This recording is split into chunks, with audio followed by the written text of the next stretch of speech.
Alright guys, I want to do a review of this one. It's a Tonkin Cat 568 roadbuilder. That's I guess the way they word it is 568 FM, but they're mostly used for road building out in the woods. This one I already have a review of it up, but I have been doing some weathering on it, so I want to do another review. I get a lot of questions about, oh, how'd you do that, or what products are you using for weathering, and so on and so forth. So I figured I'd do a short little video about that stuff. But probably start with the undercarriage. And I live out in Oregon, of course, and it gets pretty nasty out here in the wintertime. We get a lot of rain, makes a lot of mud, and I've been trying for a long time to figure out how to replicate that in scale, and it's harder than it should be. I've found a lot of military modeling. I've read a lot of stuff about military modelers that do a lot of weathering, and a lot of the World War II stuff, tanks and whatnot. They try to simulate the mud splashes and build up and what, that kind of thing. But this is where I'm at with it right now. It's probably just gonna stay like this. I got a lot of other stuff I want to try and do, but it's fun to kick back when I need a little stress relief and just work on something like this. But I found at my local hobby shop they have Vallejo as the brand, weathering effects. They have all kinds of different stuff. Their washes, and the mud wash from this outfit is super thick, but it is an acrylic, so it's already mixed. I've tried a bunch of different variations using rock dust and like a matte clear paint and stuff like that, but it's it's hard to make mud out of paint with dirt. So I finally found these washes that work pretty good. The mud ones are really thick, like you can see there on the tracks. I went through before I put the dirt on and used testers, little enamel paints you can get at the hobby shop, and I go with matte gray and then bright silver, and kind of dry brush everything to give it the worn steel look. And I'll do another video of my 470 that I'm trying to get it to look like it's been living in a rock pit, so you get a lot less buildup usually.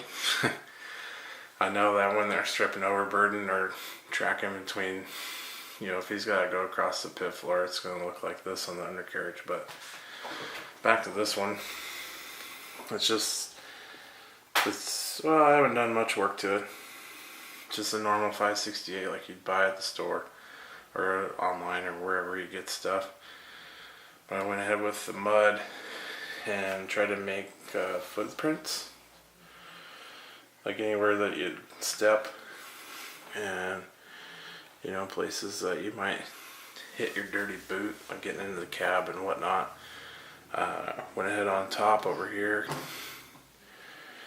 and put some more there, where I gotta get up and check the oil every morning. But I also use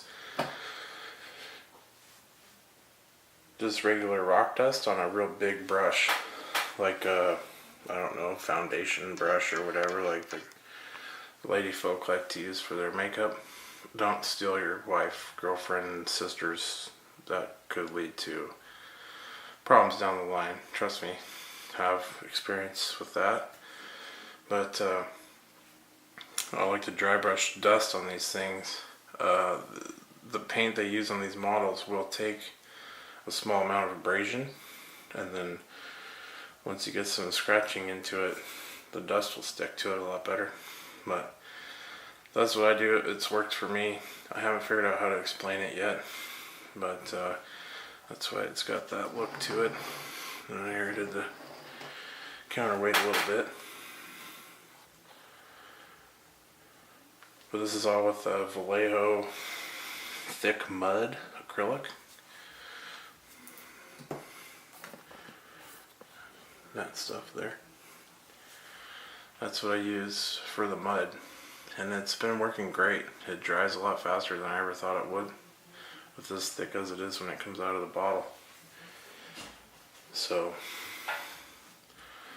counterweight there. And then other side, I got some decals on here, like a metallic blue. Like I said, the track frames, I went over them with some silver, trying to get worn steel look, and then hit them with the mud. I think they look pretty good. Only thing I need to do is work on the vertical edges there. They'd be a little dustier and a little more scraped up. But overall, I'm pretty happy with how it's coming out. Zoom it back out here.